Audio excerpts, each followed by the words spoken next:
Stop. The kid grabbed the Mafia boss's sleeve in the rain and said the one thing you never say to a man like Rafael Torres. I'll take whatever happens, just hide my sister for one night. Rafael didn't pull the trigger. He opened the door, and that choice would erase a man from the city by morning. If this story pulled you in, make sure to hit that subscribe button so you never miss what's coming next. I've got another unforgettable story dropping tomorrow, and while you're here, jump into the comments and tell me where you're watching from. I love seeing our community from all around the world. Alright, let's get back into it. The last stop sits 3 blocks past where the streetlights stop working, wedged between a shuttered pawn shop and a parking lot that floods when it rains. Most people cross to the other side of the street when they walk past, the ones who don't know exactly what they're looking for. Inside, the air is thick with cigarette smoke, cheap whiskey, and the kind of silence that comes from men who've learned when not to speak. The bar itself is scarred oak, decades of carved initials and glass rings forming a map of bad decisions. 3 men occupy the back corner booth territory claimed through presence, not words. Rafael Torres sits with his back to the wall, suit jacket draped over the booth, white shirt rolled to the elbows. He's a man built like consequence, broad shoulders, dark stubble tracing a sharp jawline, eyes that assess threats the way other people check the time. Gray threads his temples, earning him respect his younger self had to take by force.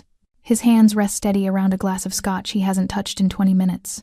Beside him, Vincent leans back with the lazy confidence of someone who knows 3 exits and which one he'd use. Across the table, Luis watches the door with the kind of attention that never looks like attention at all. When the knock comes, if you can call it that, it's barely audible over the low murmur of conversation and the ancient jukebox playing something from the 70s, but Rafael hears it. He sets his glass down with deliberate care, eyes cutting toward the entrance. Vincent's hand drifts casually toward his waistband. Luis goes still. The knock comes again. Softer, almost apologetic. Rafael rises, buttoning his cuff as he crosses the floor. His shoes make no sound on the worn wood. He reaches the door and cracks it open 4 inches, body angled to block entry, one hand on the frame. Rain drips from the awning above, catching the sickly yellow glow of the streetlight. A boy stands there, 14, maybe 15, dark hair plastered to his forehead, wearing a black hoodie soaked through and torn at the shoulder. There's a bruise darkening along his cheekbone, dirt smeared across his jaw. But it's his eyes that stop Rafael, cold, hollow, watchful, carrying the weight of someone who's learned to anticipate pain before it arrives. Behind him, half hidden in shadow, a little girl grips his hand. 10 years old, blonde hair falling in wet tangles beneath a brown knit cap, wearing a comic book t-shirt under an olive jacket 2 sizes too small. She clutches a dog-eared comic to her chest with her free hand.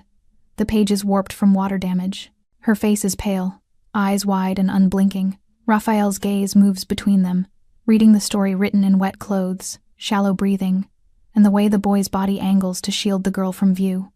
"Bar's closed," Rafael says. His voice carries the flat authority of someone who doesn't explain twice. "I'm not here for a drink." The boy's voice cracks slightly, but he doesn't look away. "I need to ask you something." Vincent appears at Rafael's shoulder, arms crossed. "Kid, you're about 3 bad decisions deep already.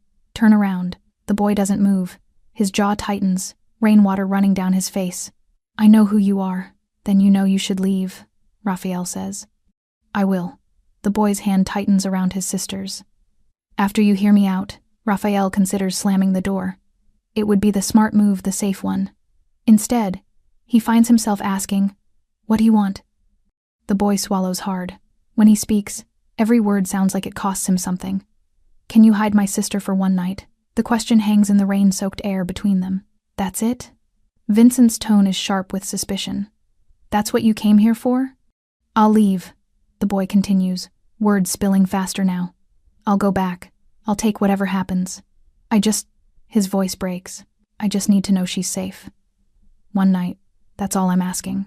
Rafael studies the boy's face, the set of his shoulders, the tremor he's fighting to control, the way his free hand hovers near his sister's shoulder like a reflex he can't turn off. This isn't performance.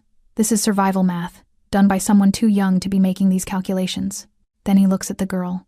She hasn't said a word. Her eyes are too wide, too still. When Vincent shifts his weight, she flinches, a full-body response she tries to hide by pressing closer to her brother. Rafael has seen fear before. He's caused it, wielded it, profited from it. But this is different. This is the kind of fear that doesn't come from one bad night. This is fear that's been taught, reinforced, made permanent. "Who are you running from?" Raphael asks quietly. The boy meets his eyes without hesitation. "Someone worse than you." The words land like a challenge and a plea at once. Raphael feels Vincent tense beside him, but he raises one hand slightly, a gesture that means wait. Luis appears in the doorway behind Vincent. Older, gray-haired, wearing the kind of stillness that comes from decades of knowing when to watch and when to act. He looks at the girl first, takes in the comic book clutched like a lifeline, the way she's trying to make herself smaller, then at the boy, then at Raphael. Something passes across Luis's weathered face. Recognition, maybe. Or memory. Names, Luis says. It's not a question. The boy hesitates for half a second. "Richard." He glances down at his sister. "And this is Cindy." Luis nods once, that unreadable expression deepening. He looks at Raphael and says nothing at all. Raphael's hand remains on the door. Rain continues to fall, pooling in the broken asphalt behind the children. The jukebox inside plays on, oblivious. Someone laughs at the bar, the sound distant and wrong. Richard's breath comes shallow now, like he's been holding it too long. Cindy presses the comic tighter to her chest, pages crinkling under the pressure. And in that moment, that single breath between decision and consequence, Raphael sees himself reflected in the boy's desperate gamble. The same impossible mathematics. The same willingness to sacrifice everything for someone else's chance. He steps back, opens the door wider. "Inside," he says. Richard blinks, disbelief flickering across his face. "Both of us?" "For now." Raphael's tone leaves no room for negotiation. "We talk. Then I decide." Richard nods once, quick and grateful. He guides Cindy forward, keeping himself between her and the men in the doorway. She moves like someone walking through a dream or a nightmare she's not sure has ended. As they cross the threshold into the dim warmth of the last stop, Raphael catches Luis's eye. The old man's expression says what his words don't. Be careful what you let in. Some doors don't close again. Raphael knows. He closes the door anyway. The warmth inside the last stop hits like a wall after the cold rain. Richard feels Cindy's hand tighten around his, her fingers ice cold despite the hours they've been running. He doesn't let go, won't let go. Not until he knows she's somewhere he can't follow, somewhere safe.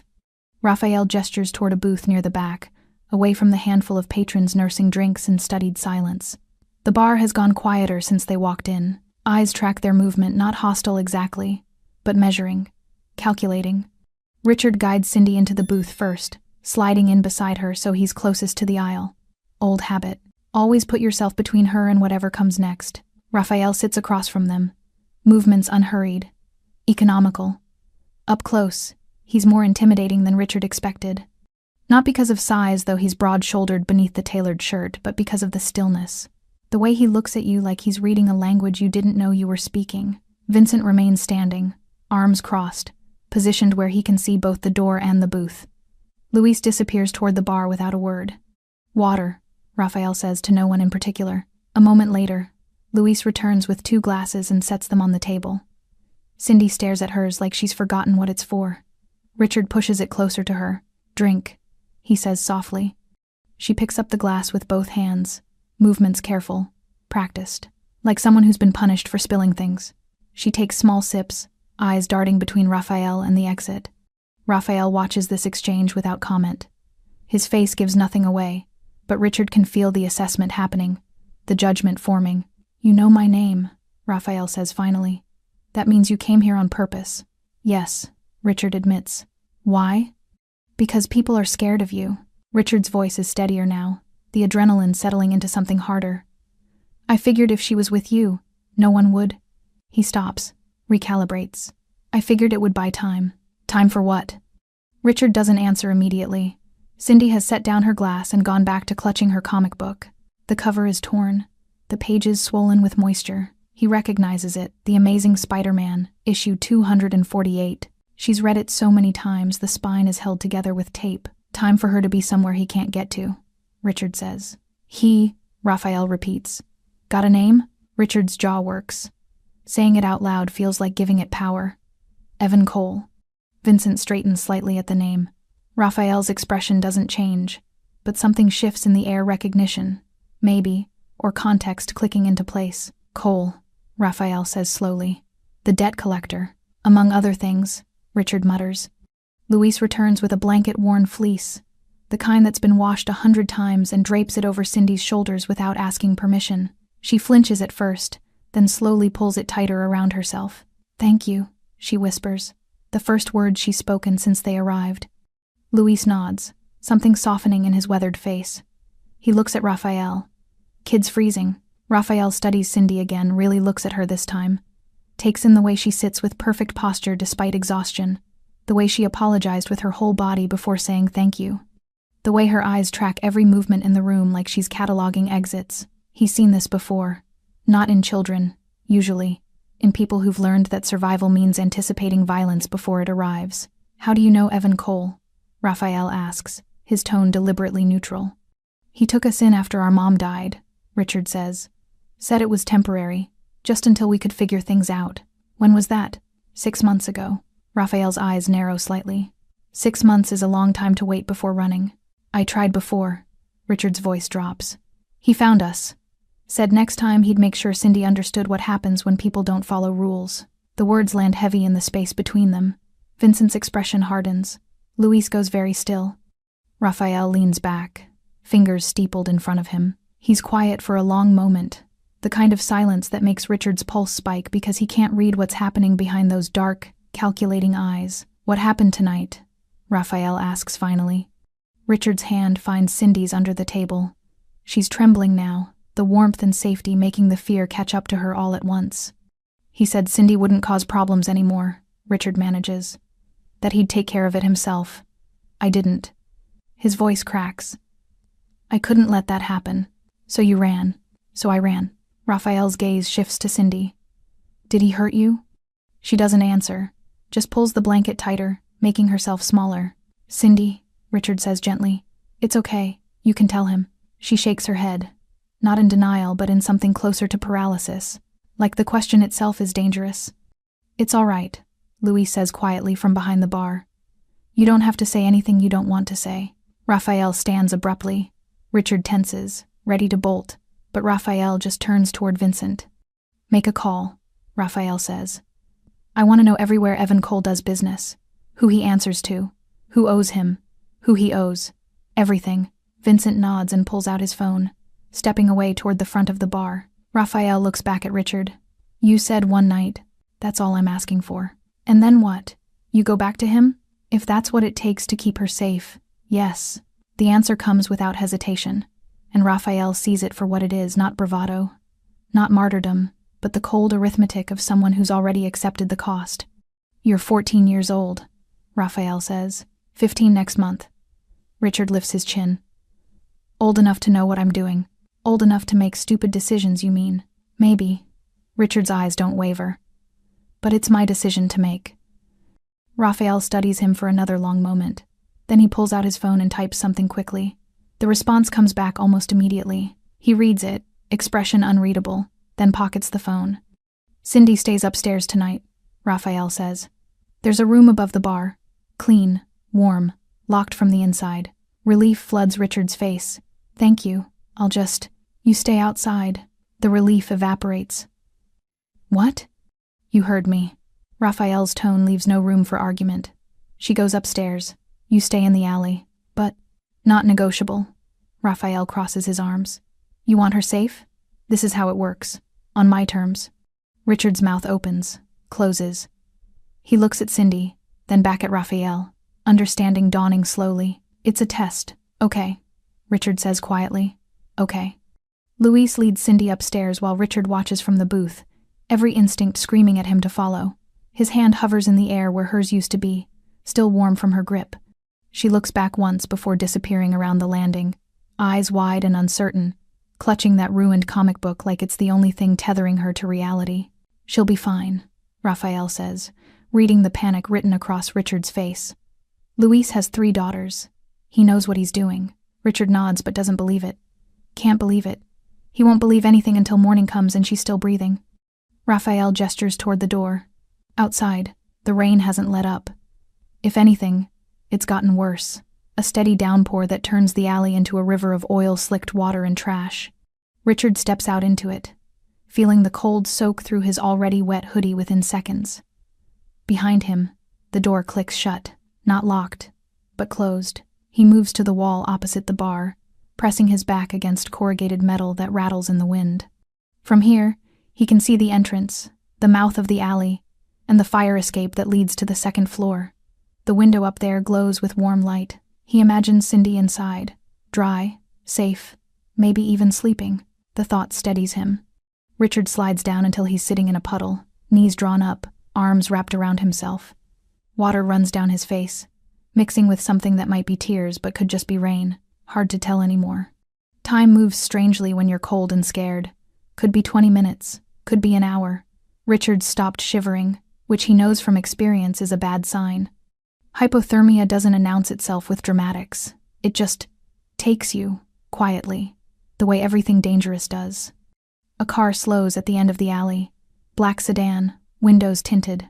Richard's heart kicks into overdrive.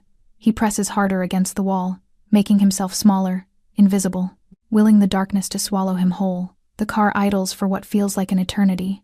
Richard can't see inside, but he knows they're looking, searching.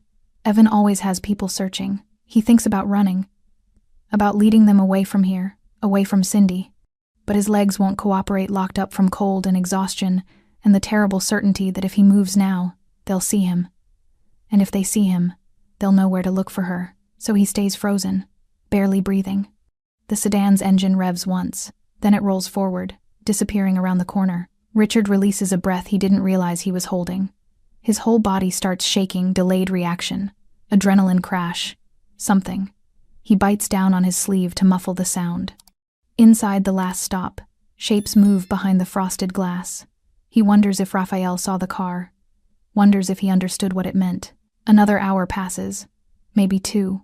Richard's lost feeling in his fingers. His teeth have stopped chattering, which should worry him but doesn't. Everything feels distant now, wrapped in cotton and fog. The door opens. Raphael stands silhouetted against the warm interior light, rain falling between them like a curtain. He doesn't say anything, just looks at Richard sitting in the puddle, soaked through and shaking. "She's asleep," Raphael says finally. "Hasn't moved in an hour." Richard nods. Can't quite form words anymore. "You should come inside." "No." The word comes out slurred. "I stay out here. That was the deal." "The deal was I decide what happens next," Raphael corrects. "And I'm deciding you don't freeze to death in my alley." "I'm fine." "You're hypothermic." "I said I'm fine." Richard tries to stand and his legs buckle. He catches himself against the wall, pride burning hotter than the cold ever could. "I stay until morning." That's what I told her. Raphael studies him for a long moment. Then he steps back inside and returns with a thermal blanket, the kind paramedics use, metallic silver on one side. He tosses it to Richard. It lands in the puddle between them. "Suit yourself," Raphael says. "But if you die out here, I'm not explaining it to your sister." He goes back inside. The door stays cracked open this time 4 inches, enough to let warmth spill out but not enough to be an invitation. Richard reaches for the blanket with numb fingers. It takes 3 tries to grip it properly. He wraps it around his shoulders, metallic side in, and feels the immediate difference. Not warm exactly, but less cold, less likely to die before dawn. He pulls his knees back up, tucking the blanket around himself, and settles in to wait. Through the cracked door, he can hear voices. Raphael's low rumble, Vincent's sharp replies. "Someone laughs, Luis, probably. Normal sounds, safe sounds. The kind of sounds Cindy should grow up hearing instead of the careful silence that comes from trying not to trigger rage." Another car passes. Richard tenses, but it doesn't slow. Just normal traffic. Normal people going to normal places where children sleep in beds, and no one calculates the odds of surviving until morning. He thinks about his mom. Wonders what she'd say about this, about him sitting in an alley, trading his safety for Cindy's, trusting a man whose reputation is built on violence. Probably she'd be proud. Probably she'd tell him he did the right thing. Probably she'd hate that he had to do anything at all. The rain continues. Richard watches the window upstairs, the warm light that means Cindy's still there, still safe.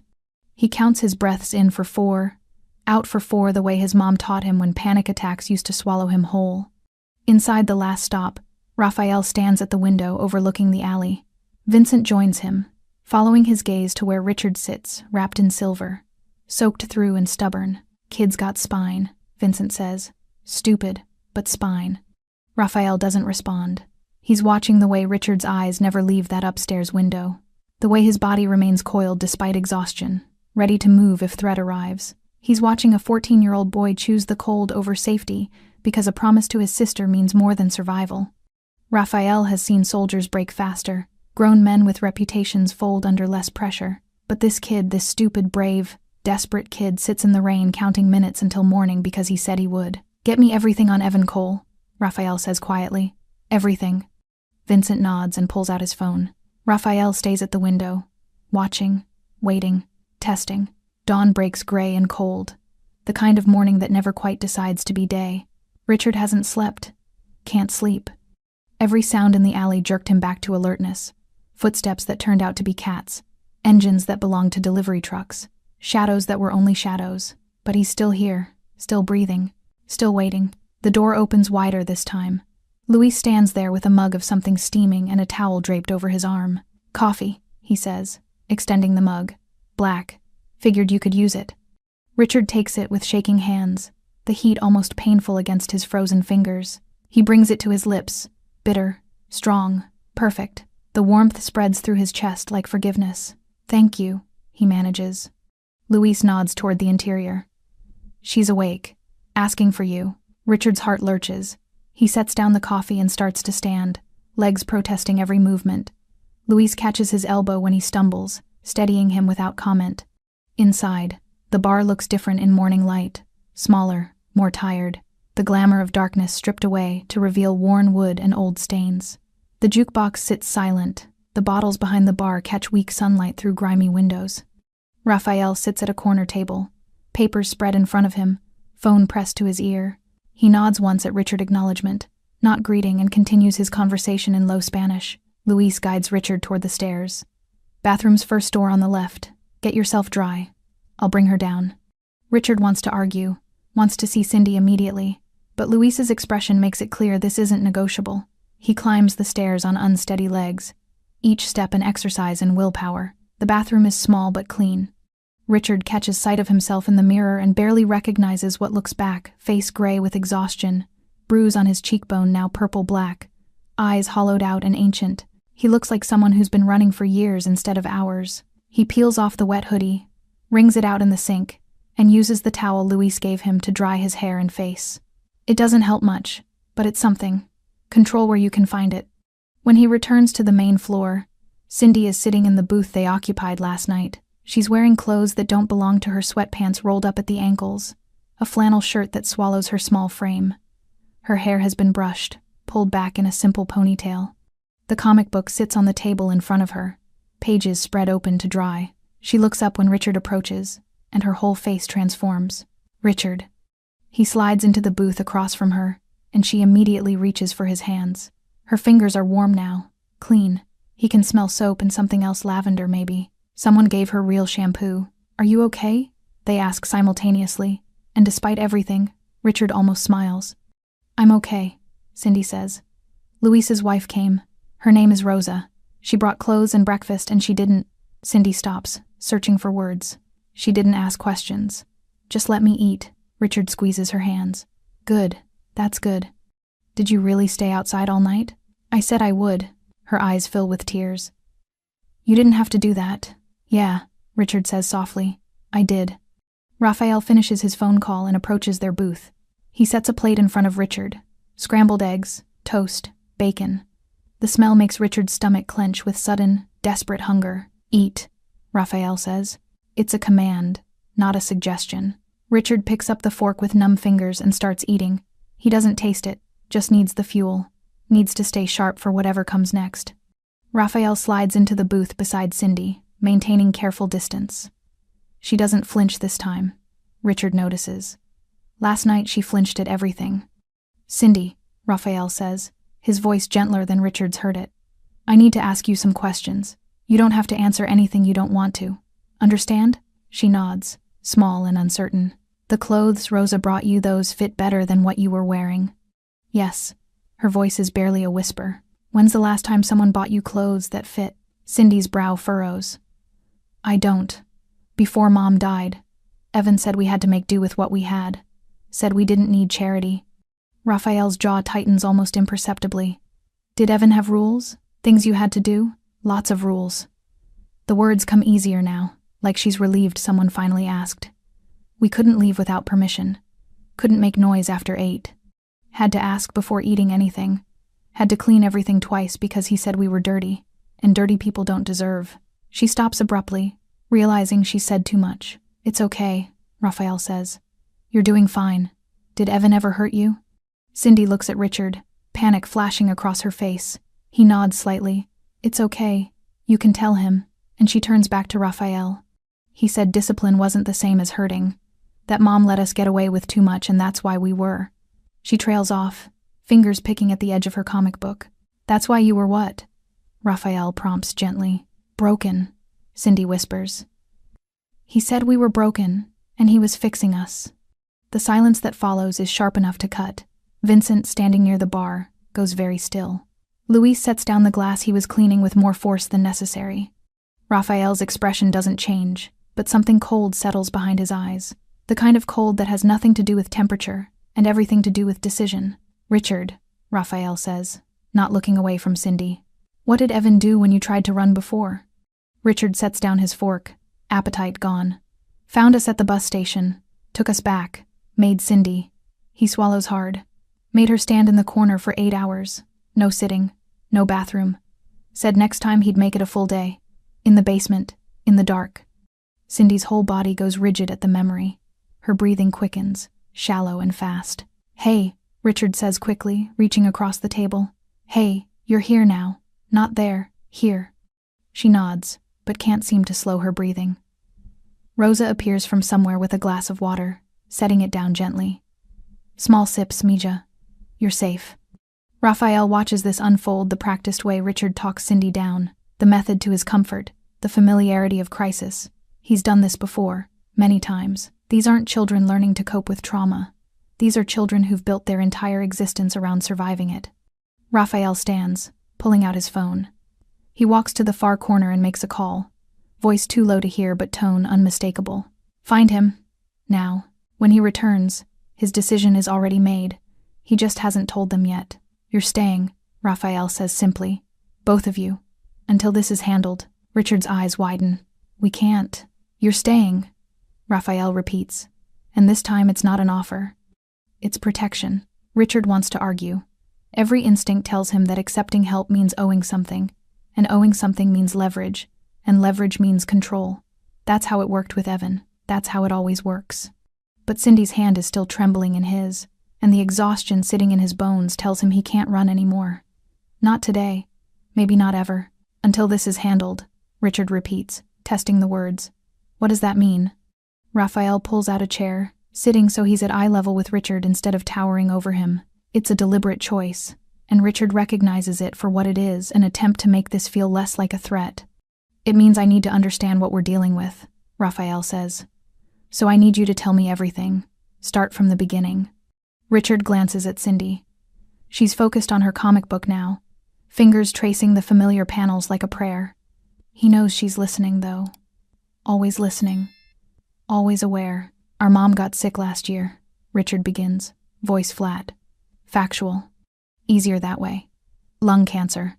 She worked 2 jobs and still couldn't afford treatment.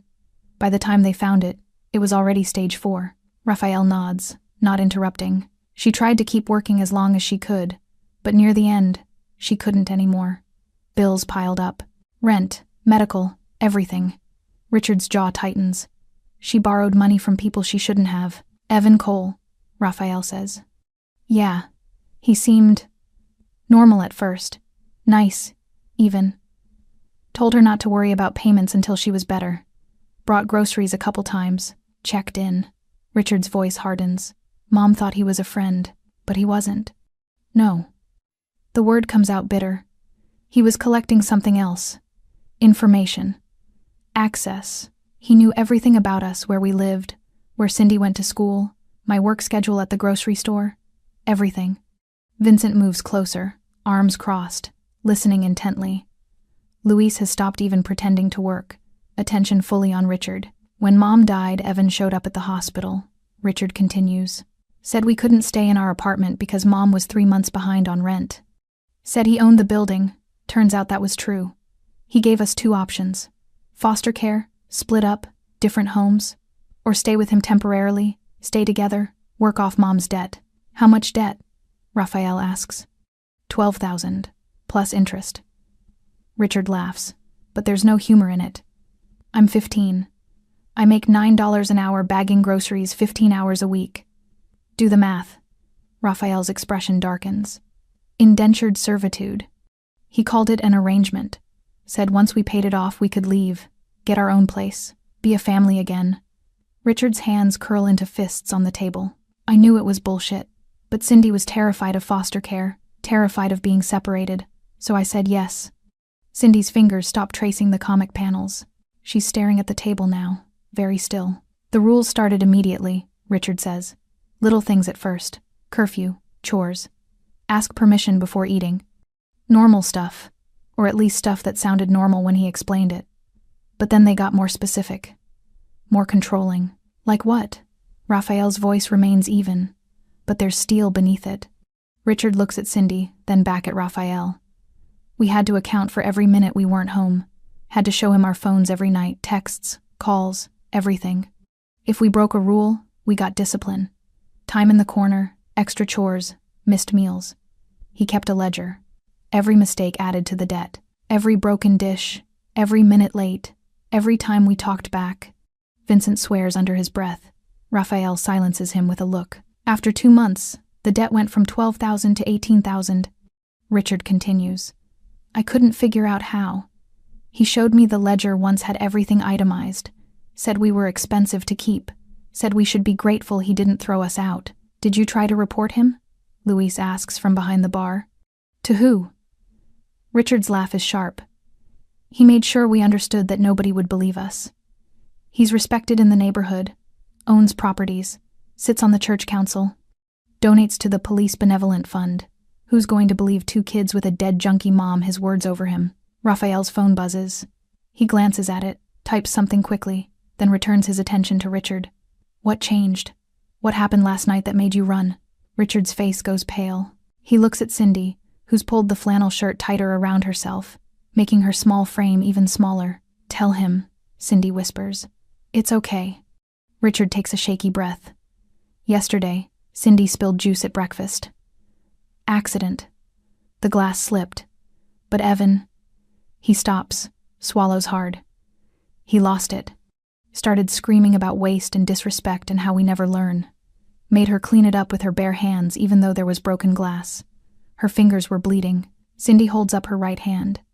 There are small cuts across her palm and fingers, some still raw. Raphael's expression doesn't change, but something lethal flashes in his eyes, the kind of look that promises consequences. After school, I came home early from work, Richard continues. Found Evan standing outside Cindy's door. Just standing there, in the dark. She was inside crying, and he was listening. When he saw me, he smiled.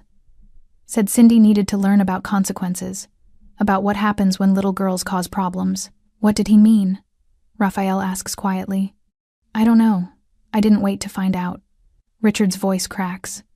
He told me to go to my room. Said he'd handle Cindy himself. That she wouldn't cause problems anymore after tonight. The way he said it. Richard shakes his head. I've seen that look before. In his eyes. When he talks about people who crossed him. People who aren't around anymore. The bar has gone completely silent. Even the ambient noise from the street seems muted. I waited until he went downstairs, Richard says. Grabbed Cindy. Went out the window. Down the fire escape. We ran. Didn't even grab coats, just ran. And came here. Raphael finishes. And came here. Richard meets his eyes. I didn't have a plan. Just knew Cindy needed to be somewhere he couldn't reach. Somewhere he'd be afraid to go. Everyone knows the last stop. Everyone knows you don't cross Rafael Torres. Raphael leans back, processing everything. His phone buzzes again, longer this time. Multiple messages. He reads them, expression unreadable. Evan Cole. Raphael says finally, almost to himself. Debt collector. Slumlord. Money launderer for the Volkov crew out of Brighton Beach. Minor player, but connected enough to be dangerous. Richard's stomach drops. Connected to who? Raphael looks at him directly. People who won't miss him. Raphael makes 3 phone calls in the next hour. All of them brief. All of them in the same tone, calm, measured, final. Richard watches from the booth, trying to read meaning in the pauses between words. The slight shifts in Raphael's expression that probably mean everything or nothing at all. Cindy has fallen asleep against his shoulder, the exhaustion finally catching up to her. She weighs almost nothing, her breathing soft and even. Richard doesn't move, doesn't risk waking her. This might be the first real sleep she's had in months. Vincent disappears around noon, returning with bags from a clothing store 3 blocks over. He sets them on the table without ceremony. For the kid, he says, nodding at Cindy. Rosa guessed sizes.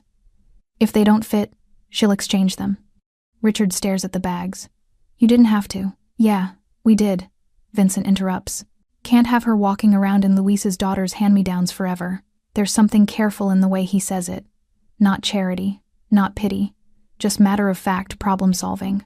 Richard doesn't know how to respond, so he just nods. Luis appears with sandwiches, real food, not leftovers or scraps. Turkey and cheese on fresh bread, chips, fruit. He sets plates in front of both Richard and Cindy, who wakes at the smell. Eat, Luis says simply. Both of you. They do. Cindy eats slowly, carefully, like she's still waiting for someone to tell her she's had enough. Richard forces himself to go slow too, even though his body is screaming for more. Old habits. Make the food last. You never know when the next meal comes. Raphael returns to the booth as they're finishing. He's changed clothes, different shirt, same calculated precision. His phone sits face down on the table in front of him. Evan Cole owns 4 buildings in the neighborhood, Raphael says without preamble. Collects debts for Dmitry Volkov's organization. Small-time work. Muscle for rent payments. That kind of thing. He's not important, but he's useful. Was useful, Vincent corrects from the bar. Raphael's expression doesn't change. Word went out this morning. Evan's protection is gone. The Volkovs were informed that he's been operating outside acceptable parameters, using his position to exploit vulnerable people. Children. Richard's breath catches. What does that mean?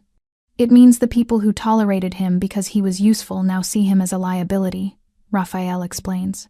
His buildings, the ones he claimed to own, are actually held by a shell company connected to Volkov.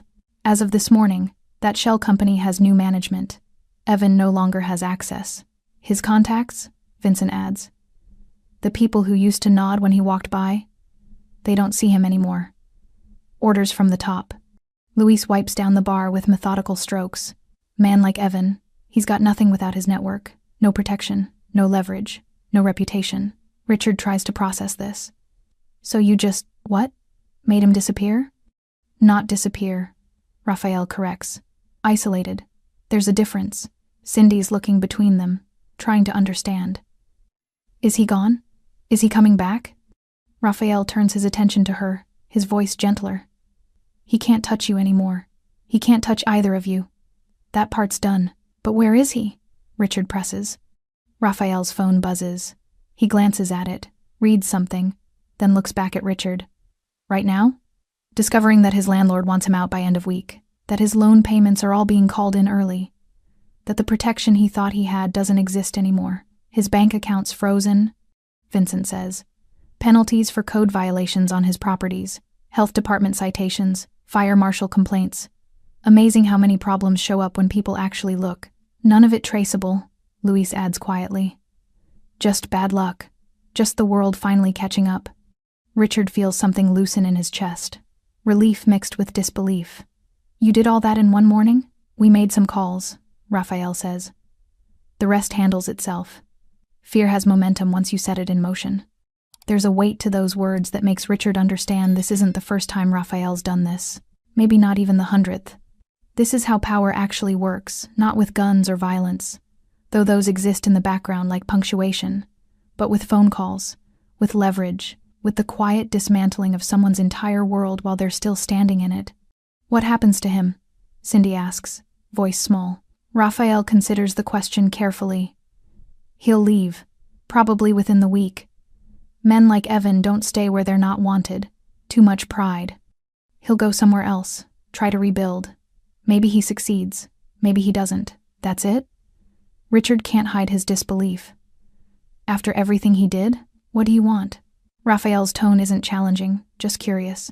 You want him dead? Beaten? Locked up? Richard opens his mouth, closes it.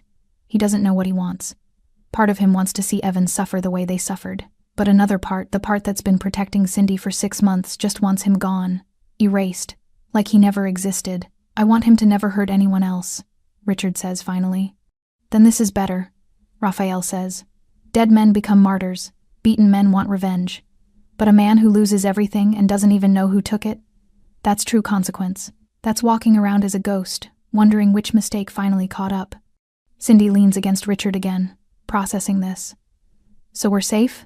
You're safe, Raphael confirms. For how long?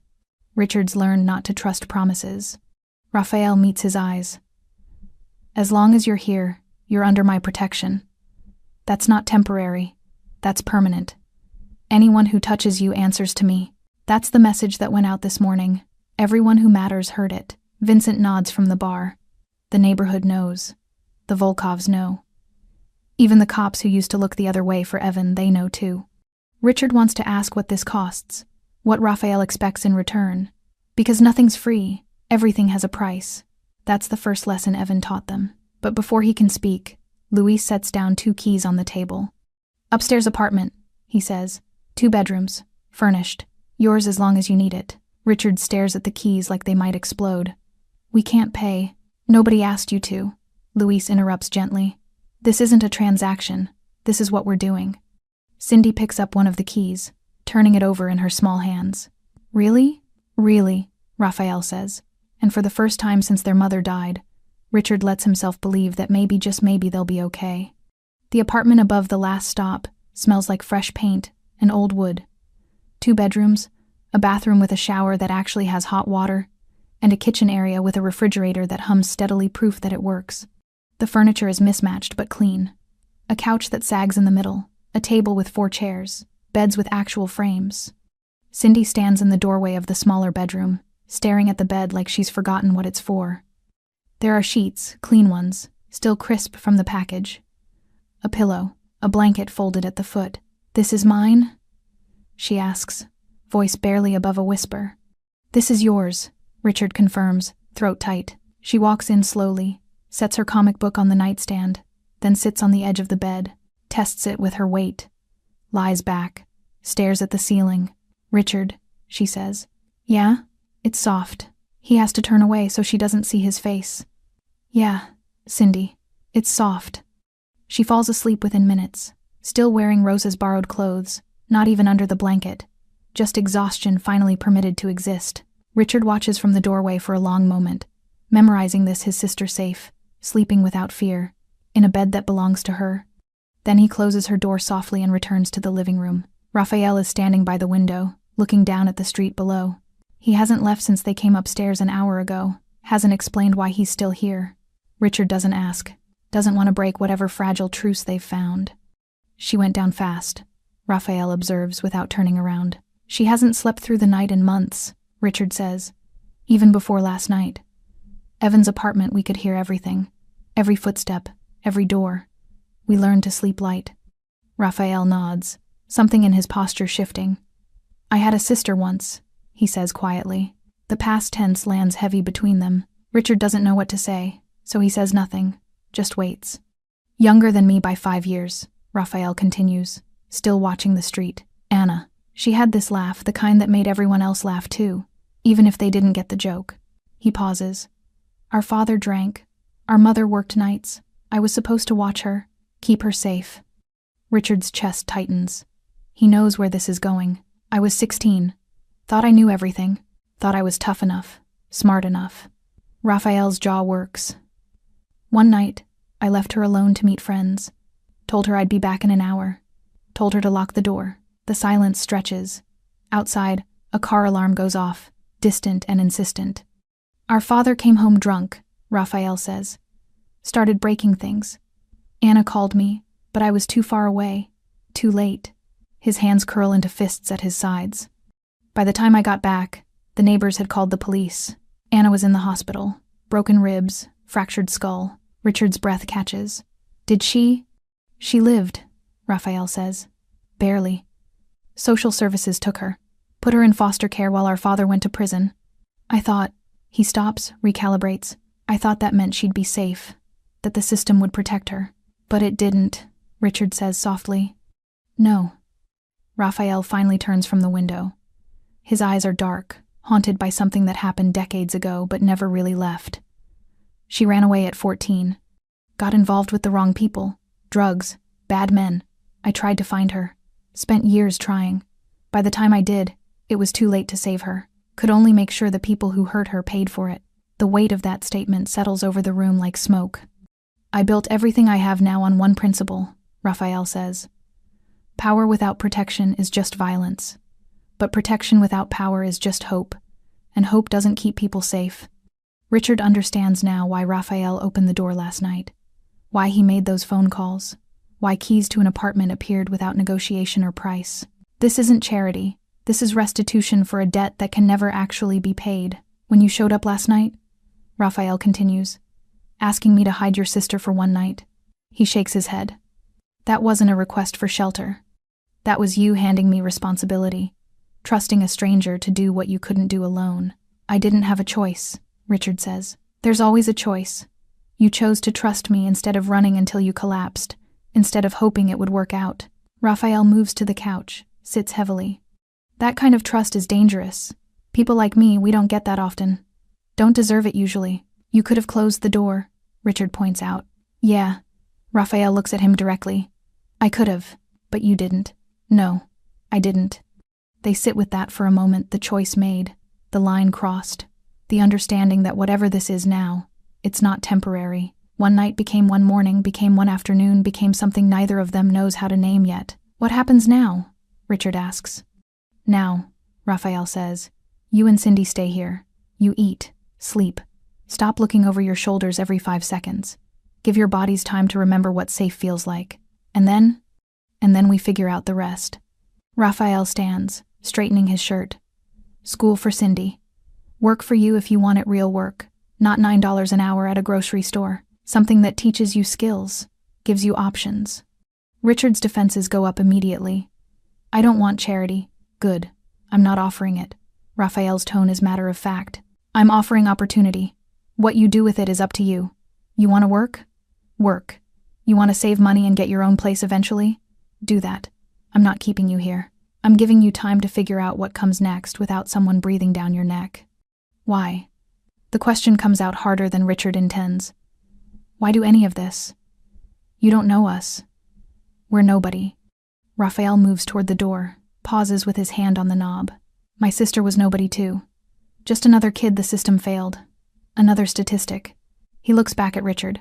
Maybe I can't save her, but I can do this, so I'm doing it. He opens the door. Raphael, Richard says. He turns. Thank you. The words feel inadequate, too small for what they're carrying. Raphael nods once. Lock the door behind me. Get some sleep. Luis will bring dinner around 6. Then he's gone, footsteps fading down the stairs. Richard stands alone in the apartment, his apartment, at least for now, and lets himself feel it. The safety, the exhaustion, the bone-deep relief of not having to run anymore. He walks to Cindy's door, opens it just enough to see her still sleeping, face slack and peaceful. One night, he'd asked for. One night to know she was safe. But standing here now, watching his sister breathe easy for the first time in 6 months, Richard understands what Raphael understood from the beginning. One night was never going to be enough. The days develop a rhythm that feels foreign to Richard, too easy, too normal, like wearing someone else's clothes that happen to fit. Wake up, check on Cindy, breakfast that nobody monitors or rations, conversations that don't end in consequences. It's been 4 days since they arrived at the last stop. 4 days of waiting for the other shoe to drop, for Raphael to present the bill, for the real conditions to reveal themselves. But nothing comes.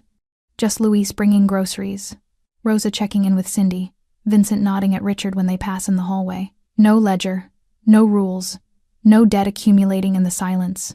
It makes Richard's skin crawl with anticipation.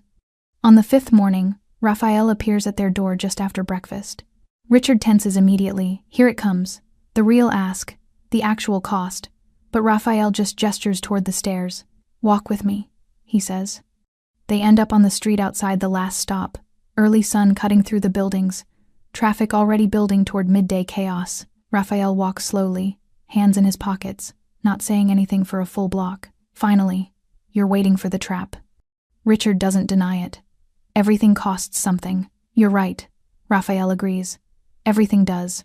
Question is what you think you owe me. I don't know yet. That's what scares me. Raphael stops at the corner, turns to face him directly. I'm going to tell you what I want, and you're going to think I'm lying. But I'm going to say it anyway. He pauses. I want you and Cindy to stay until you're ready to leave. Not until I'm done with you. Not until some debt is paid. Until you decide you're ready to go. Richard studies his face, looking for the catch. That's it? That's it. And if we want to leave tomorrow, then you leave tomorrow. Raphael's expression doesn't change. I'll make sure you have money for first month's rent somewhere safe. References if you need them. But Richard, his voice hardens slightly. If you leave because you're scared of staying, because you think trust is more dangerous than running, you're making a mistake. How do you know? Because I've seen what happens to kids who keep running. They run until they can't run anymore, and then they end up exactly where they were trying to avoid. Or worse. Raphael starts walking again. You want to leave because you've found something better? Because Cindy's stable, and you've got a plan? That's different. That's smart. But leaving because you're afraid of accepting help? That's just another kind of prison. The words hit harder than Richard expects. He thinks about the last 6 months, the constant calculation, the survival math, the way fear became the only reliable constant. What if I don't know how to stay? Richard admits quietly. Raphael nods like he expected this. Then you learn. One day at a time. One decision that isn't about immediate survival. One morning you wake up and realize you're not running anymore. They walk another block in silence. Richard notices things he didn't before. The way people nod at Raphael with respect, not fear. The way shop owners wave from doorways. This isn't the neighborhood boss everyone's terrified of. This is something more complicated. More human. Cindy needs to go back to school, Raphael says. She's missed almost 2 months. The longer she's out, the harder it gets. Richard's stomach knots. What if someone asks questions? What if Evan's gone? Raphael's tone is final. Left the city 3 days ago. Heading west. Last anyone heard. And even if he comes back, he's not going near either of you. That's not a promise. That's a fact. How can you be sure?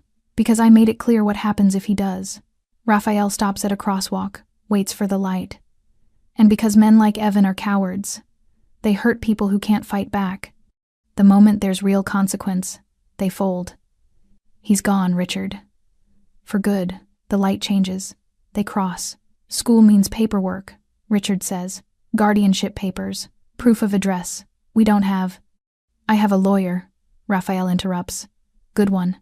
She's handled situations like this before. Temporary guardianship can be arranged. You're 15, old enough that with the right documentation, you can make decisions for Cindy until you're 18. After that, you file for permanent custody. Richard stops walking. You already looked into this. Of course I did. Why? Raphael turns to face him. Because I'm not asking you to figure this out alone. That's the whole point. He pulls out his phone, shows Richard a contact. Her name is Diana Reeves. She's expecting your call. Set up a meeting. Talk to her. See what she says. Then decide. Richard stares at the phone number. And if I say no? If I say this is too much? Then you say no, Raphael says simply. But Richard... He waits until Richard meets his eyes. Saying yes doesn't make you weak. It doesn't mean you owe me your life. It means you're smart enough to accept help when it's offered without strings. Everything has strings. Not this. Raphael pockets his phone. I'm not your father. I'm not your guardian. I'm not trying to control you. I'm trying to give you the thing nobody gave me when I was your age: options. Real ones. Not just survival, but the possibility of something better. Richard's throat tightens. He doesn't know how to process this, doesn't have a framework for kindness that doesn't demand payment. What about Cindy? He asks finally. What if she wants to stay? What if she gets comfortable and then she gets comfortable? Raphael says. That's allowed. Children are supposed to feel safe. That's not a weakness. That's not something to fear. That's the whole point. They start walking back toward the last stop.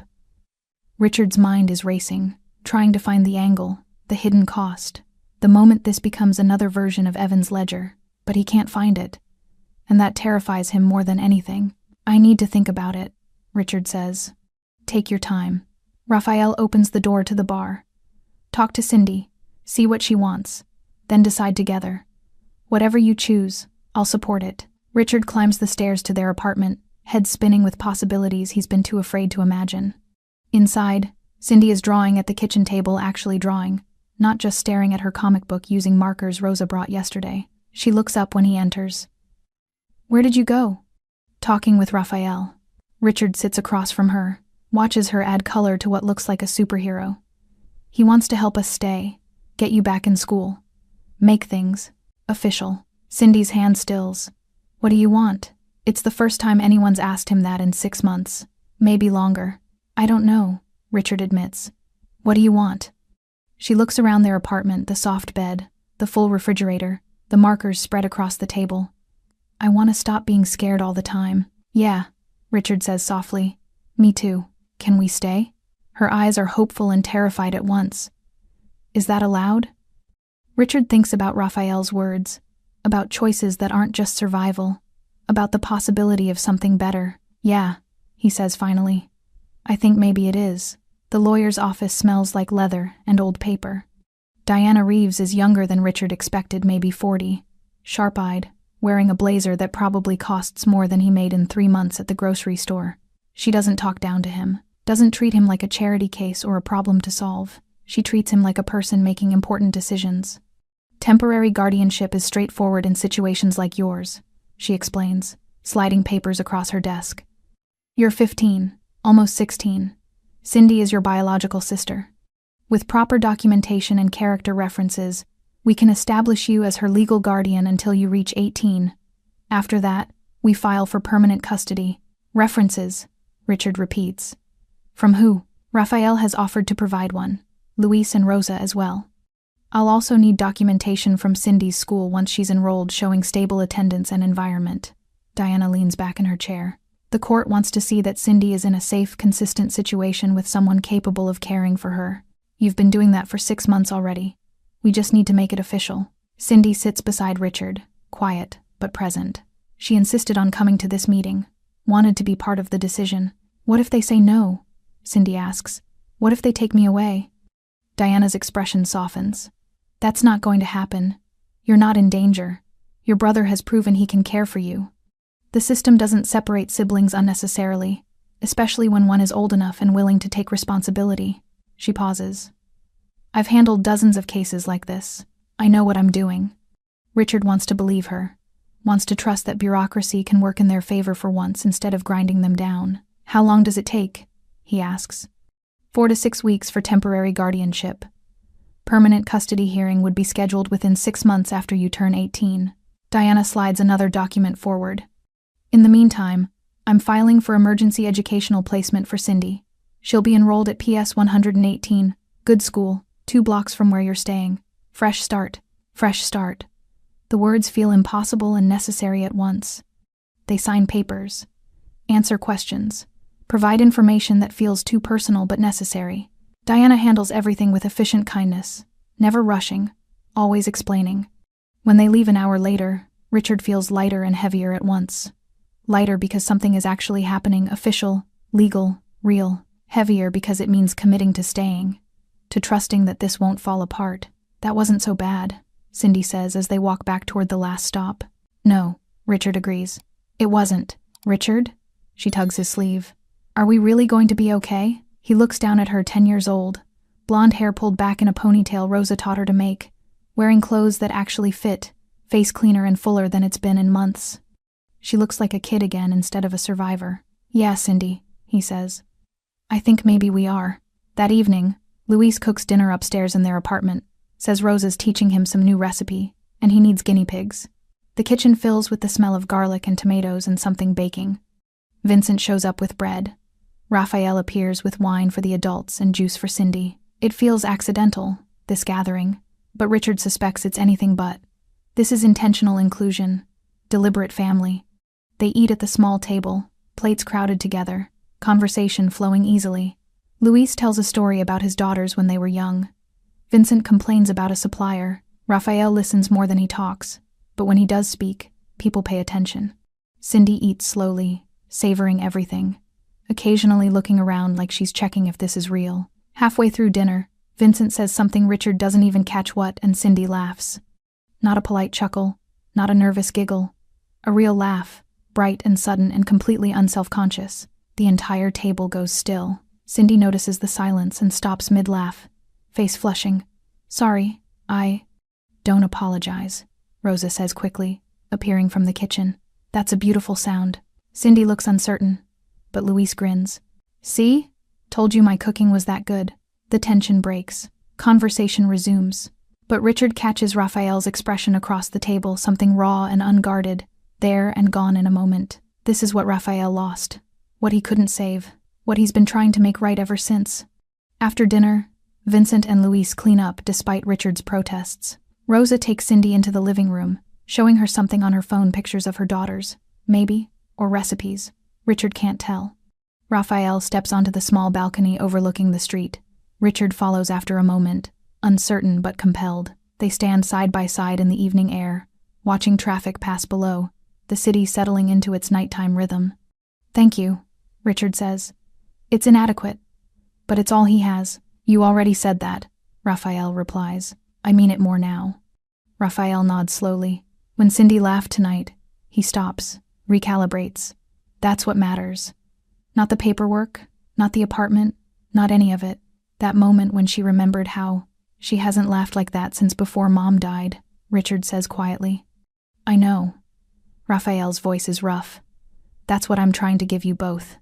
Not just safety, not just survival, but the space to remember how to be people again, how to laugh, how to trust, how to live. Richard's throat tightens. I don't know how to repay. There's no debt, Raphael interrupts firmly. How many times do I have to say that before you believe it? Maybe a few more, Richard admits. Raphael almost smiles. Fair enough. They stand in comfortable silence, watching the city breathe. Inside, Cindy's laughter rings out again, softer this time, but just as real. She's going to be okay, Raphael says. You both are. Richard lets himself believe it.